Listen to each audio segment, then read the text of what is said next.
আসসালামু আলাইকুম everyone, নাজিকিফা blog থেকে আপনাদের সবাইকে স্বাগতম জানাচ্ছি। আশা করি ভালো আছেন। আমরা আলহামদুলিল্লাহ ভালো আছি। আমরা ঈদ ছুটিতে গ্রামের বাড়ি যাচ্ছি, আমার ননদের বাড়িতে। যেহেতু ঈদের আগে যাওয়া হয় নাই, আমার শ্বশুর শাশুড়ি একা পড়ে যাবে বা আকিফার দাদাদির সাথে ওর ঈদ করা হবে না, তাই আমরা ঈদের পরে যাচ্ছি। সো কোথায় যাচ্ছি, কিভাবে যাচ্ছি, সব কিছু আপনাদের সাথে শেয়ার করব। বিরক্তিকর একটা জিনিস হচ্ছে কোথাও যেতে যেতে যদি সিএনজিতে গ্যাস নেওয়া লাগে, বিরক্তিকর একটা যাত্রাপথে গ্যাস নেওয়া, নামাতে উঠাতে, এগুলো খুব বিরক্তিকর একটা জিনিস। এখন চলে আসছি আমরা মেঘনা ব্রিজ পার করতে। তো দেখতেই পাচ্ছেন কত সুন্দর আবহাওয়া, এই নদী দেখতে যেই ভালো লাগে। আর এই তো বাস থেকে নেমে এখন আমরা উঠেছি সিএনজিতে। তো দেখতেই পাচ্ছেন আকিফার হুবা অনেক হ্যাপি, আকিফাও হ্যাপি, বাট আমি আর আকিফা একটু টায়ার্ড ছিলাম যেহেতু লং জার্নি, বুঝিনি তো। সো দেখতে পাচ্ছেন, তো চলে যাচ্ছি।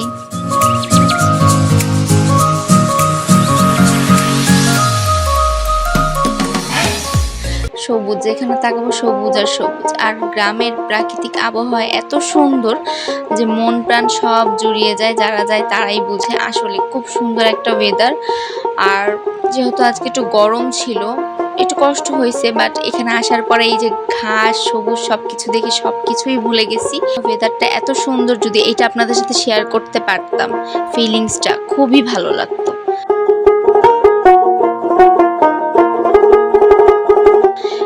অবশেষে এখন চলে আসছি আমরা ট্রলার ঘাটে। ট্রলারে উঠে এই তো ট্রলার স্টার্ট করবে।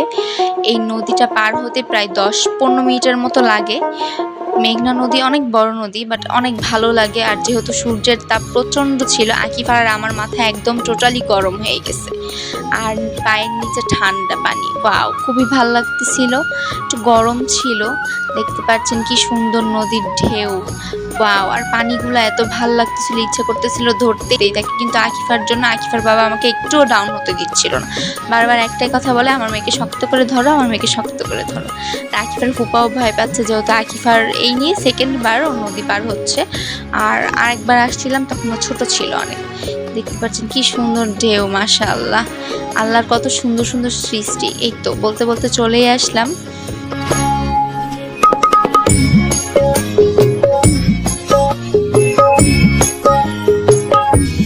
অবশেষে আমরা নিজের গন্তব্যস্থান পর্যন্ত পৌঁছেই গিয়েছি। আকিফার ফুপা আকিফার জন্য ওয়েট করছিল। আকিফার ফুপুকে দেখে আকিফা জোরে একটা চিৎকার দিয়ে তাড়াতাড়ি করে ফুপুকে চলে যায়। আর খুব ভালো লাগছিল, অনেকদিন পর আসলাম।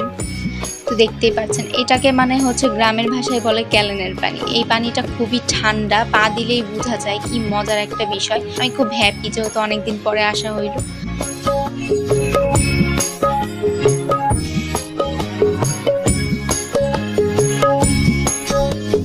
ভাল লাগতেছিল। এখন আকিফার ফুপা বলবে, আকিফা তুমি কি গোসল করবে? আর আকিফা বলবে না, অন্য অন্য, আসো আসো।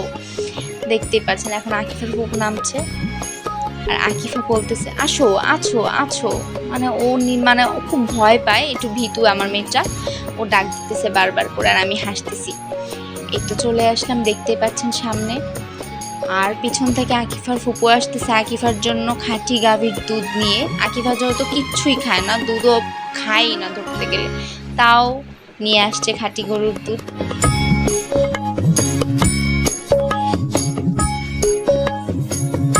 দেখতে দেখতে সামনে একটা ডগি চলে আসছিল। আকিফা ডগি খুবই পছন্দ করে। আকিফার ফুপা এই ডগিকে নিয়ে খুব দুষ্ট করছিল, আর আকিফা হাসতেছিল।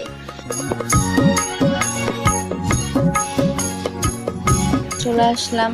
এই তো এটা হচ্ছে আকিফার ফুপুর বাড়ি। খুব সুন্দর একটা ওয়েদার। আমরা ভিতরে চলে যাচ্ছি। আজকের জন্য এই পর্যন্তই রইল। আল্লাহ হাফেজ, টাটা। আমাদের চ্যানেলটি সাবস্ক্রাইব করে থাকবেন, আমাদের সাথেই থাকবেন, আমাদের জন্য দোয়া করবেন।